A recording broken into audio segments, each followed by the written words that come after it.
Hello, everyone. Good evening. I am Dr. Jenn, the Intuitive Phoenix, and I am here to have a brief conversation about loving yourself. Now, it may sound strange. I don't know if when I say, do you love yourself? If your answer is yes, of course I do. Or if you are thinking, well, I hadn't really thought about that. Or if you think, no, I don't even always like myself. Whatever your response is, well, one, I'd love to know. Feel free to post it in the chat and feel free to ask questions and share your thoughts as we go through this. Because one of the things that I've come to learn and discover in, a decade or so, is the importance of loving myself and learning to love myself. I was reminded today when working with a client that we are often our own worst critics. We're often our own worst judges, and that we are really hard and often not nice to ourselves. And that I don't know about you, but I know I want to be feeling the love. I want to be experiencing love. I am in love, and I want to share the love, but I also want to receive the love. I want to be surrounded by love. And one of the things that I again, came to discover is I wasn't putting any effort or real energy into loving myself. And again, like I said, I didn't often like myself. I say often. There were times I didn't like myself or didn't like certainly things about myself. So I want to talk about loving yourself because it's so important to creating a life that we love, that we can live now. And to me, the foundation of that is from a place of love. Now, what I've come to learn is I can love myself even when I don't like myself. I can love myself even when I screw up. I can love myself even when I make a mistake or when I'm not perfect or get something wrong. Just like I can love others even when they screw up or do something that makes me angry or upset. So how can we, if we're not solidly, and to be frank and direct, I don't really know anyone who's solidly planted in, oh, I love myself unconditionally and I own that and embody that.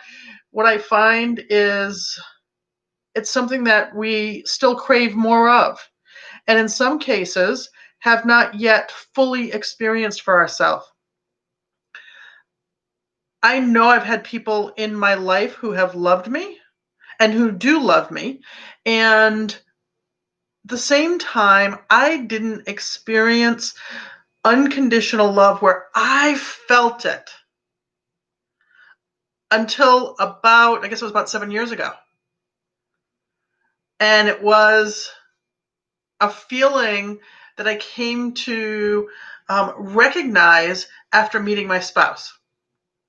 Because for the first time, I felt unconditional love. I'd been looking for it. I'd been wanting it.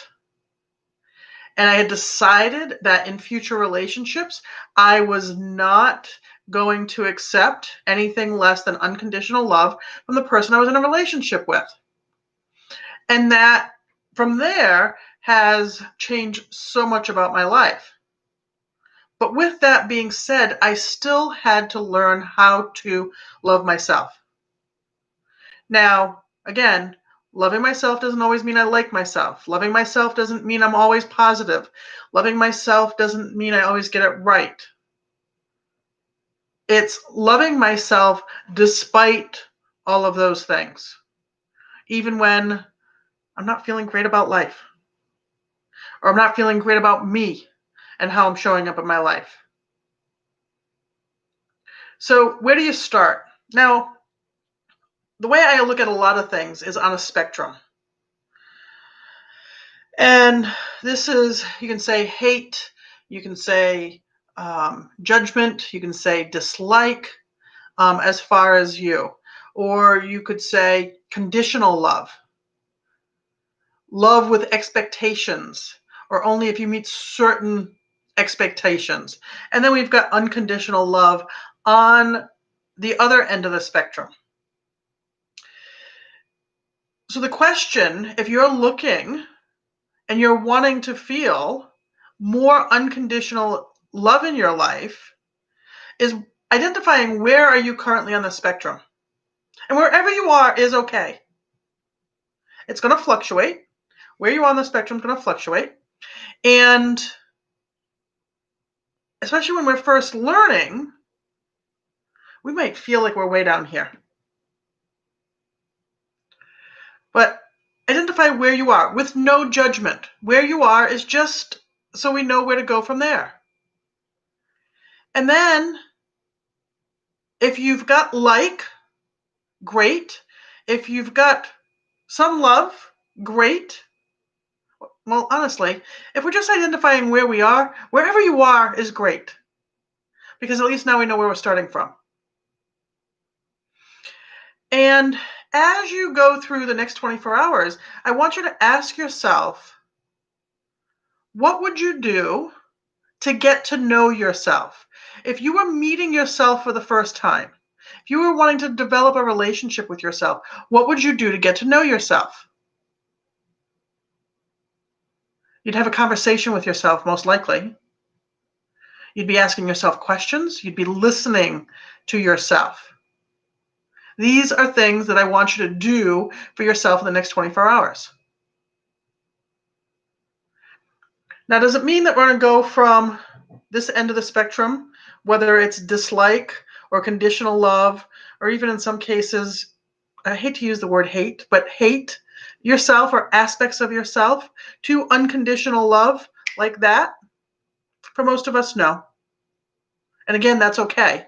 This is a process. We're looking at progress, not perfection. So, again, where are you on the spectrum?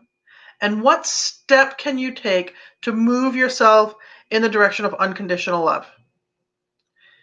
Now, of course, if you're joining me or you're watching this as a replay, feel free to make comments. I will respond. And if you're comfortable, share with me where you are on the spectrum. Again, this is unconditional love. This is our goal. Is moving in the way I describe it is I want to love myself unconditionally more moments of more days. That's my goal. Now, some of the ways I do that is I have belief statements that I sometimes use as intentions or mantras. I love myself unconditionally as I am. I love myself unconditionally as I grow and change. Now, I know there was a point in my life that from where I was on the spectrum to those statements, even being able to say those statements, was too big of a leap. So if you're thinking about those statements and you notice in your body, like, oh, it doesn't feel good. Or you can't even think it or can't even say it. Or when you do, the response in your mind is like, no. Yeah, right. Or I wish. Something like that. Then what I want you then to do is choose a statement that's moving you in the direction of unconditional love. And that could be, I'm open to learn how to love myself unconditionally. I'm willing to learn how to love myself unconditionally. I'm willing to take steps to be open to opportunities to loving myself unconditionally. Something that still is progress, but doesn't have you twisting and contracting inside because it doesn't feel good. Because sometimes we need to take steps to get to our ultimate goal because it's too much of a leap to go from where we are to that ultimate goal. Does that make sense? I'd love to know. I know I've got some people watching. Feel free again to ask questions, share some comments. Now, if you want to know more about this, then get in contact with me. My website is in the comments, and that's theintuitivephoenix.com. I'd love to hear from you. Set up a time for us to chat. I'd love to connect. In the meantime, I'm sending you lots of love because I want you to feel that love. It's important. All right. Ask your questions. Let me know what you think. And connect. I can help you do that. All right. Again, sending you lots of love. I'll talk to you later.